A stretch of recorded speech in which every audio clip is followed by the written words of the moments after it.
চিত্রনায়িকা নুসরাত ফারিয়া শুধু অভিনয় নয়, মডেলিং, গান, সঞ্চালনা ও রেডিও জকির মতো নানা মাধ্যমে নিজের প্রতিভার পরিচয় দিয়েছেন। তবে এবার জানালেন তার দীর্ঘদিনের স্বপ্ন হলো ব্যারিস্টার হওয়া। সম্প্রতি কানাডার মন্ট্রিয়ালে Friday night with Zayed Khan অনুষ্ঠানে অংশ নেন ফারিয়া। আড্ডার এক পর্যায়ে চিত্রনায়ক জায়েদ খান জানতে চান তার কোন স্বপ্ন এখনো পূরণ হয়নি। জবাবে ফারিয়া বলেন, আমি ব্যারিস্টার হতে চাই, এটা ছোটবেলা থেকেই আমার ইচ্ছে। সবাই আমার জন্য দোয়া করবেন, আল্লাহ যেন আমার এই স্বপ্ন পূরণ করেন। প্রসঙ্গত, গত মে মাসে একটি হত্যাচেষ্টা মামলায় গ্রেপ্তার হয়ে 2 দিন কারাগারে ছিলেন এই জনপ্রিয় অভিনেত্রী। জামিনে মুক্তি পাওয়ার পরও এতদিন বিষয়টি নিয়ে প্রকাশ্যে কিছু বলেননি তিনি।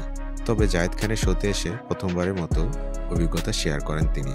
ফারিয়ার ভাষায়, এরকম কিছু হবে কখনো ভাবিনি। আমার জীবনটা খুব সাধারণ, স্কিন কেয়ার, মেকআপ, পরিবার ও বন্ধুদের সঙ্গে সময় কাটানো, ঘুরে বেড়ানো আর শপিং। হঠাৎ করে জীবনে এত জটিলতা এসে গেল, কি করব না, এই দ্বিধা আমাকে ভীষণ হতাশ করেছে। তবে তিনি বিশ্বাস করেন এমন পরিস্থিতি মানুষকে আরও শক্ত হতে শেখায়।